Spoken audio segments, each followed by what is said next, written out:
Muito bem, pessoal. Nós vamos agora dar uma finalizada na nossa aula. Então, a ideia é o seguinte, de que do primeiro templo, a revelação de Deus no santuário dos santuários era direta.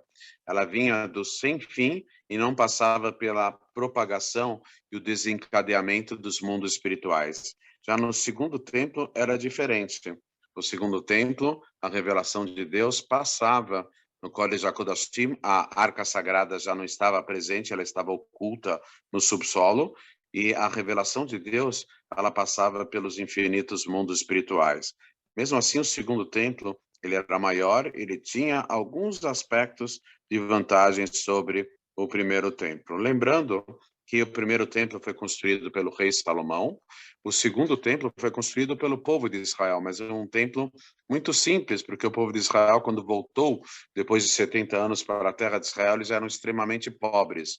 Mas aí veio um perverso, que é uma dúvida em relação à identidade judaica dele, que era Herodes, Hordos, e que ele matou todos os sábios da geração, e aí ele foi aconselhado para o último dos sábios remanescentes dessa matança, que ele, para se arrepender, ele tinha que construir, reformar o templo.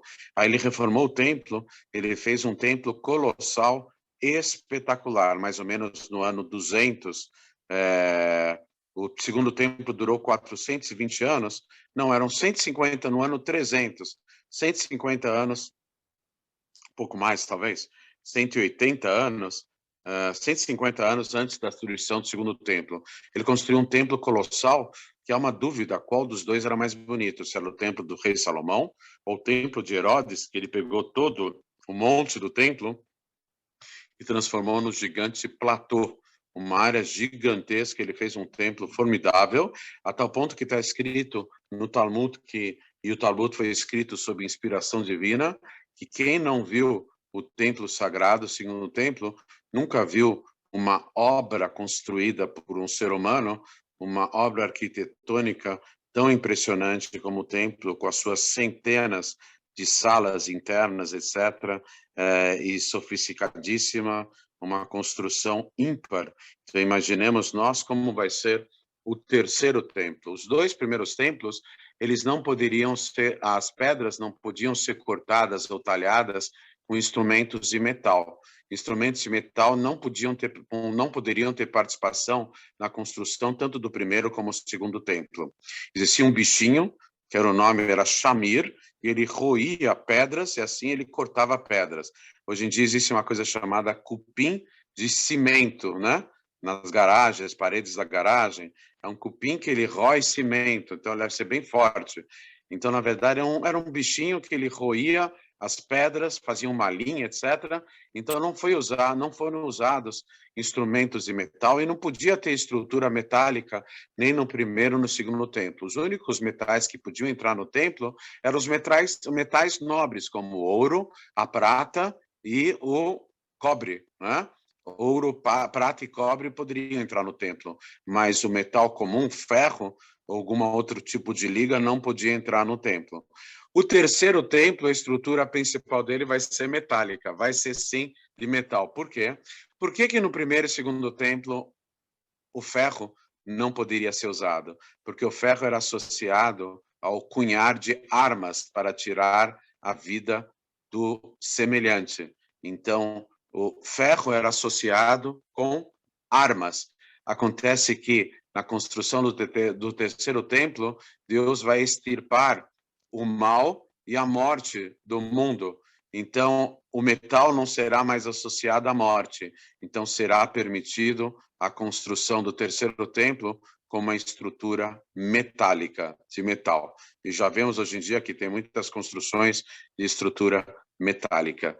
E, se Deus quiser, agora há passagens que o Mashiach vai construir o terceiro templo, e há passagens que o povo de Israel vai construir o seu terceiro templo. Então, qual das duas realidades que Deus, por meio do Mashiach, o Deus vai construir o terceiro templo, e outras passagens falam que Israel, que o povo de Israel vai construir. Então, a ideia é o seguinte, que o terceiro templo ele já está pronto no mundo espiritual. Ele vai descer dos céus, ele vai se materializar, mas só faltarão as portas do templo. E o povo de Israel colocará as portas do templo. Então, isso vai ser considerado como se o povo de Israel tivesse construído o templo. Ele só vai dar a finalização do templo. Ele será materializado dos mundos espirituais e o povo de Israel colocará as portas nos devidos portões de acesso do templo. E isso será considerado como se o povo de Israel tivesse construído o templo. E que tudo isso se realize o mais rapidamente nos nossos dias com a revelação do Mashiach. Que o templo será reconstruído e todos, como está escrito no profeta, que Beiti, Beit Filah e Kareh Lechol Amim, que Deus fala por meio do profeta, que a minha casa será uma casa de oração para todos os povos do mundo. Os líderes, os soberanos de todos os povos do mundo não vão se encontrar num lugar onde só tem picaretagem, que é a ONU, a Organização das Nações Unidas. Os soberanos do mundo, eles vão se encontrar para render tributos e trazer oferendas para Deus no próprio Beit HaMikdash, a qualquer momento, e nas palavras do Rebbe, do líder máximo da nossa geração, a qualquer momento mesmo, se Deus quiser, com muita bondade e piedade de Deus, com a revelação do último soberano da casa real de David, que vai ser o Mashiach, que induzirá toda a humanidade a servir a um único Deus revelado de todo o coração. Nós vamos abrir agora perguntas, e eu pediria que as perguntas fossem pertinentes, que elas fossem realmente relacionadas ao tema exposto nessa aula. Os microfones já estão abertos, e quem quiser fazer uma pergunta, estamos à inteira disposição, por gentileza.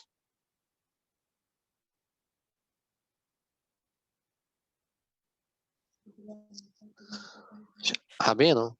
Sim. Oi. Gabriel, tudo bem, Gabriel? Tô bem. Fala, eu sei que não é sobre o tema. Você está bem ou você está bem, graças a Deus? Tô bem, graças a Deus. Ah, bom. Eu sei que não é do tema, mas o Sim. servo de Abraão, Eliezer, como ele se tornou servo? Ele foi comprado como escravo ou foi ganho como Agar, Não, no caso? na verdade, não está ligado com o tema, mas mesmo assim eu vou responder. Eliezer, ele era filho de Nimrod. Nimrod. Qual que é a ligação de Eliezer com... tem a ver Eliezer com o templo ou não tem? A pergunta, tem sim. Sabe por quê? Porque Eliezer era filho de Nimrod, o arqui-inimigo de Abraão, que o jogou na fornalha, quando isso não está na Torá, está no Midrash. E Nimrod, ele reencarnou em Nebuchadnezzar, Nabucodonosor, que ordenou a destruição do primeiro templo. Então, Eliezer também está ligado com o templo. Então, ele se tornou servo, porque quando Abraão sobreviveu à fornalha, então Nimrod o presenteou com um filho que era um filho que não trazia muito orgulho para o pai, porque o pai era um tirano e o filho era bonzinho. Então o Nimrod falou: olha, de presente aqui, presente de grego, né? Olha, toma o meu filho, que eu não quero saber dele, fica para você. Então Eliezer era filho do homem mais poderoso da Mesopotâmia dos antigos sumérios, tá? Mais alguma pergunta, pessoal? Muito obrigado. Imagine. Boa noite, Ravi. Boa noite. Aqui é o Wellington. Como vai, Wellington? Tudo bem, Wellington? Bem, graças a Deus, Ravi. Baruch Hashem. Gostaria de fazer uma pergunta a respeito da Arca da Aliança. Pode falar. Se já houve alguma expedição para a busca da Arca da Aliança atualmente? Não, segundo Steven Spielberg, no Indiana Jones, ele foi procurar, não sei nem o nome do filme, não sei o que lá, da Arca. Não, na verdade, isso é só folclore. na verdade, quando tentaram se aproximar da arca, as pessoas que tentaram se aproximar da arca acabaram falecendo, morrendo, porque é tamanha a santidade.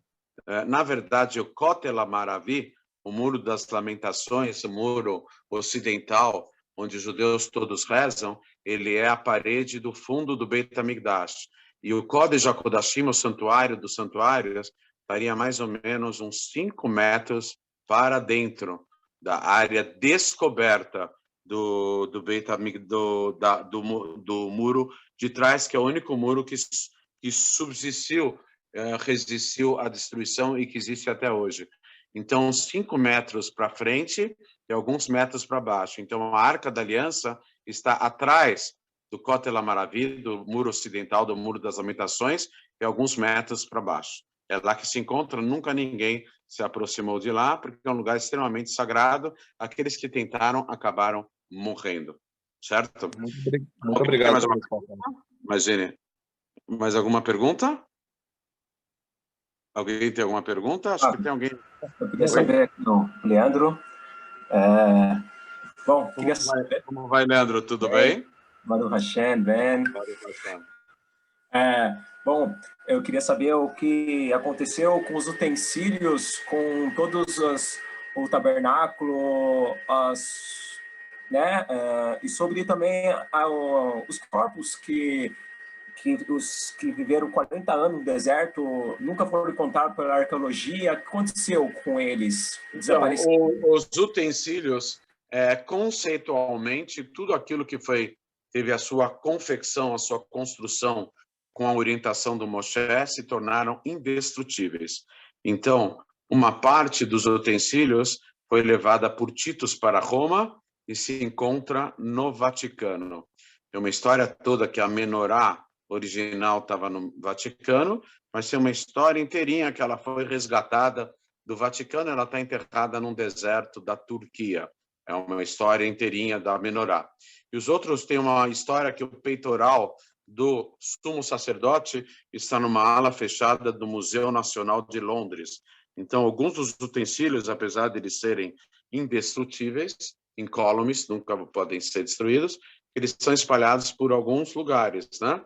E o próprio Mishkan, ele foi ocultado junto com a Arca Sagrada, ele está ocultado em túneis abaixo da área do templo, o próprio Mishkan, o santuário, que está desmontado. Então, há uma série de versões aonde que há cada mobília e cada utensílio do templo. Na refeição feita por Baltazar, Belshazzar, estavam presentes os utensílios do templo, e na refeição feita por Ahasverosh, na história de Purim, também estavam utensílios do templo. E o povo foi punido porque os sábios participaram dessa refeição, não comendo, porque ela não era kasher, mas eles estavam lá presentes, vendo os utensílios do templo. Então, há muitas versões da onde foram parar os utensílios do templo, mas, de qualquer forma, com a reconstrução do terceiro templo, todos esses utensílios serão recolhidos e serão restituídos devidamente ao próprio templo. Rabino, Sim. existe alguma informação, a Alberta está falando, alguma informação Sim. com relação à Arca Sagrada, dela está abaixo do templo, mas numa região, numa parte onde está sob a administração assim, da autoridade palestina? Não, ela está bem... não sei. Na verdade, atrás do templo, os árabes estão atrás do muro. Mas imagine só, se você pegar fotos da área do Muro das Lamentações, do Muro Ocidental, onde as pessoas rezam lá, eu já rezei lá, etc. Então, bem centralizado, 5 metros para trás e alguns metros para baixo, é lá que está a arca. Não sei, a administração naquela área toda, o Exército de Israel também controla, né? Mas está abaixo da terra, né? E é numa área inacessível. É lá que se encontra a arca. Alguém queria fazer mais uma pergunta? Malu queria fazer alguma pergunta? Obrigado, Rabino. Imagine, tudo de bom. Qual que é a pergunta? Alguém tem aí a pergunta?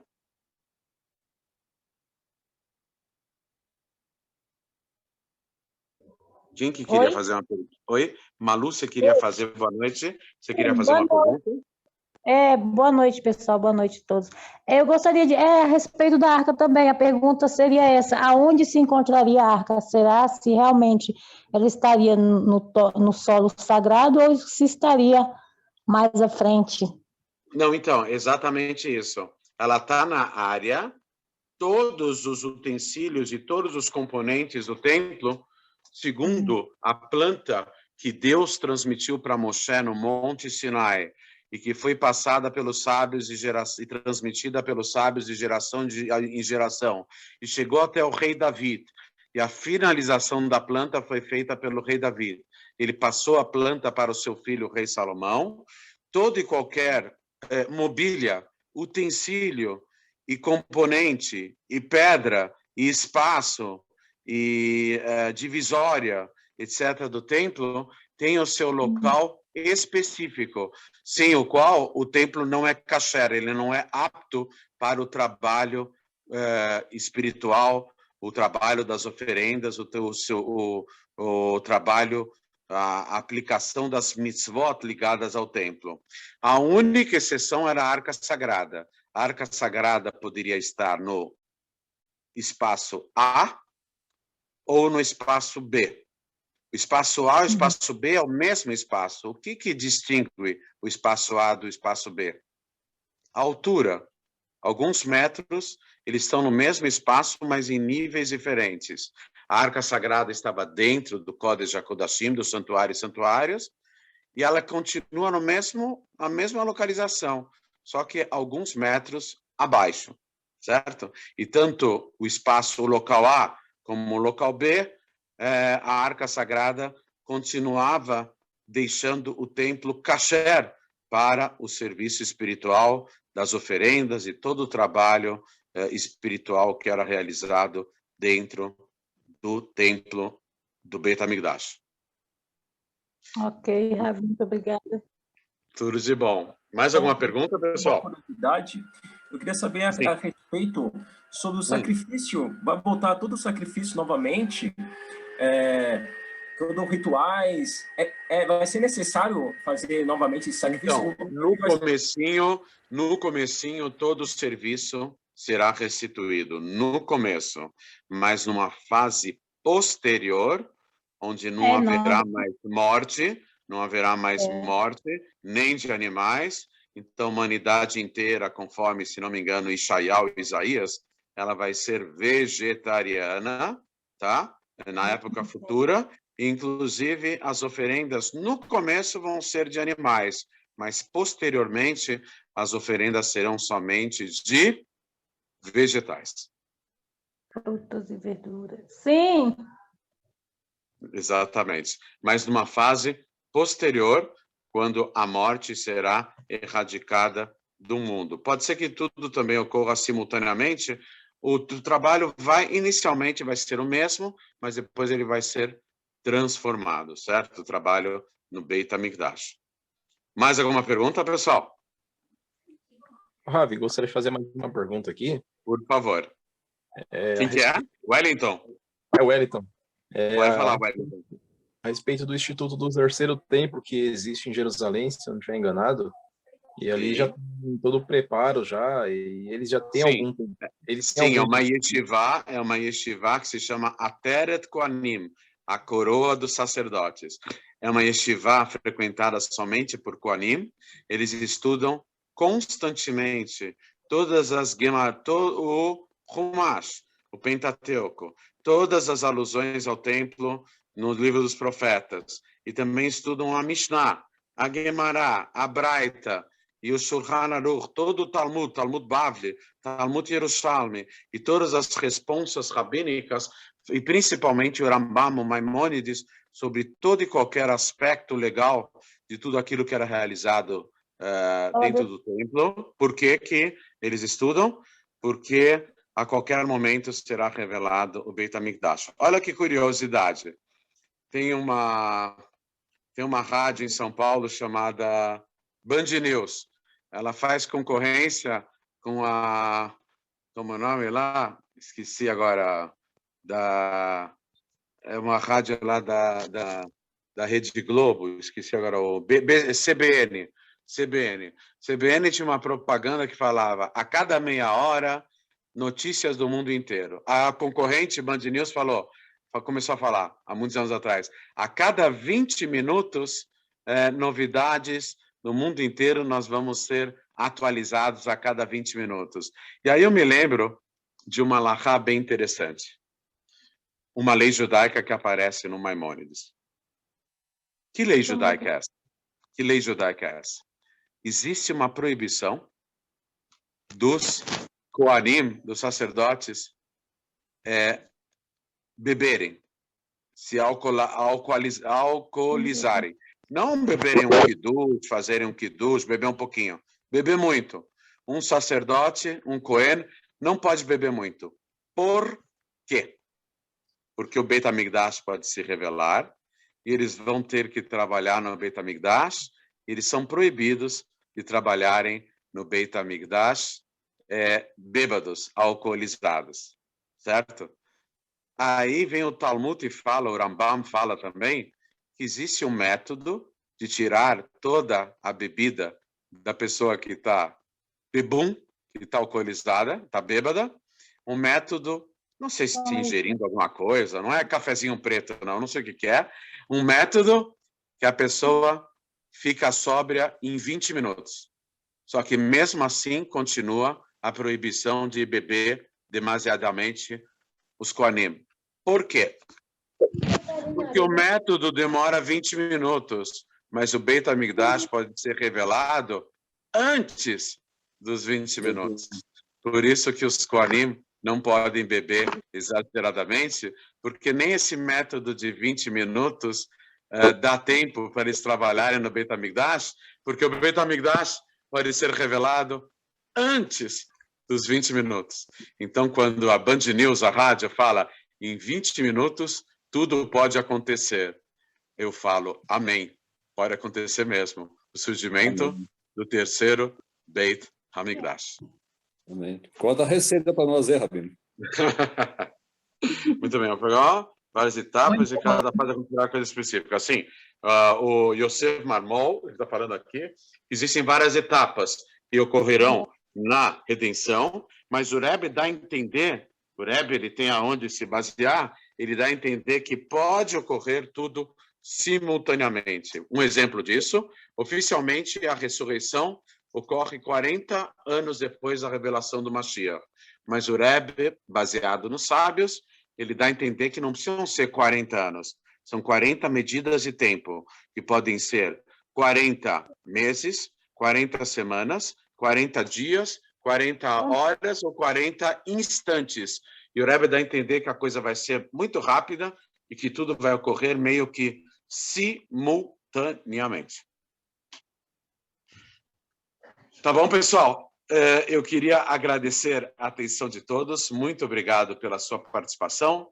E nós tenhamos uma excelente noite. E eu vou terminar com uma bênção. Eu quero aproveitar que hoje, dia 27 de Tammuz, é o dia de hoje à noite, eu estou completando 58 anos. É o dia do meu aniversário na data judaica. Mazel Tov, Mazel Tov. Obrigado. Na data judaica, nós temos um brilho maior. O aniversariante pode e deve abençoar a todos. Então, vou aproveitar todos que estão aqui presentes na aula, são 15 participantes, para abençoar cada um de vocês. Considerem-se inclusos nessa bênção que está sendo direcionada para cada um de vocês, que vocês tenham uma vida longeva, uma vida longa, com saúde, sustento, paz, harmonia, serenidade, sucesso, plenas realizações, muitas alegrias, intensa felicidade, realizações e satisfações com familiares, com pais, com irmãos, com filhos, com cônjuges, também com amigos, e que tenham boas notícias e, principalmente, a cada momento surpresas agradáveis, até a maior de todas as surpresas e de todas as boas notícias, que será o kit completo, a revelação do Mashiach, incluindo todas essas bênçãos, a qualquer momento mesmo, se Deus quiser. Que todos vocês sejam abençoados. Não sou eu que estou abençoando, Deus deu o poder de cada pessoa abençoar, mas quem, na verdade, está abençoando é a fonte de todas as bênçãos, o Criador do mundo, o Todo-Poderoso, que nos dá a oportunidade de somente repassarmos essas bênçãos, mas quem dá a bênção é Deus, o Todo-Poderoso. Amém. Amém. Amém, amém. Então, Rabino, Muito obrigado. Grande vida, Tchau, tchau, 120 pessoal. anos.